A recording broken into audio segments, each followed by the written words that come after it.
I have horrible math anxiety, so I had my husband make me a magic spreadsheet to do all the things I understand, but so much faster. And I use it every day, and I often use it for my videos, so I want to explain how it works. This is my blank template, and it starts with baker's percentage, which is every ingredient relative to the flour, which is always expressed as 100%. So in order to find the percentage of each ingredient, you take the ingredient weight and then you divide it by the flour weight. I convert each recipe by hand using different references for how much things weigh, like 1 cup of flour and how much that weighs. Once I get the grams on the recipe, which I might find from lots of different sources, I then input the grams into the spreadsheet. To the left are the exact ingredients, then the grams that are in the recipe, and then the center is my conversion. The ounces are for estimation purposes, and then the percentages are to the right. When the recipe is 100%, the grams meet the conversion. They're identical. Total pounds and ounces are convenient for me to envision the volume on a recipe. A 20-pound recipe like this will fit into a 20-quart mixer, and I know that. And the flour, again, is always at 100%. In order to make this recipe fit into my KitchenAid mixer, I need it to be below 5 pounds. By clicking through and looking at the different amounts and what the percentages are, you can already start to get more familiar with my buckwheat chocolate chip cookie. All of the numbers in the yellow column total at the bottom. And then to the right is the volume or the weight in ounces and pounds.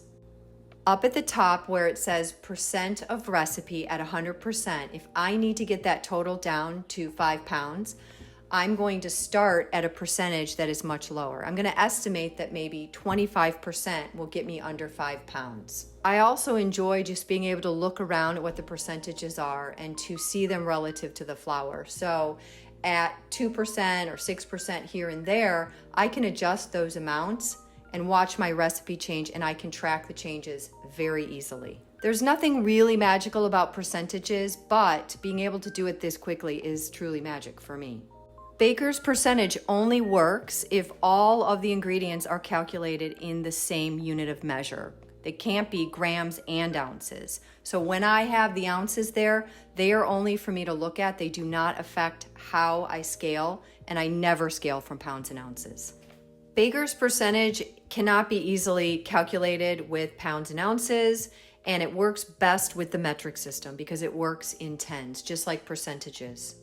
You would normally need to use a conversion factor and do a little different math to scale this recipe up and down. It turns out that a 23% batch gives me less than 5 pounds, and that will fit into my KitchenAid mixer. At this point, I usually print out the recipe. I either turn it into a PDF and throw it into Procreate to write my notes, or I use it at my table, or it becomes infinitely shareable.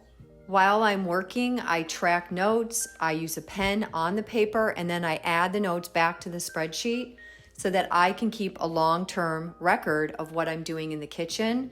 And I really can take one recipe and convert it into something completely different and give it a new name. I have all the power and literally none of the amazing math skills. This printable format has all the necessary elements of the spreadsheet at my fingertips. Here's another example of how great it is. I had ripe bananas. I peeled them and put them on the scale, and I had 400 grams. So in order to get the recipe to match the individual ingredient, I just scale it down, trying different percentages until I get to the 400 grams or just below it. You can already see how if you have a scant amount of something, you can use the spreadsheet to give you a recipe that fits your need. In other words, if I have 75 grams of pecans, I could make this entire recipe the size that I need for 75 grams of pecans. I have other spreadsheets that take into account a total weight of flours in bread formulas or a total weight of all the gluten-free ingredients that go into their flours. Spreadsheets can do a million things. I need to make this into a shareable format that looks cute and does all the things bakers need it to do. I don't know who that person is, but I am on the lookout.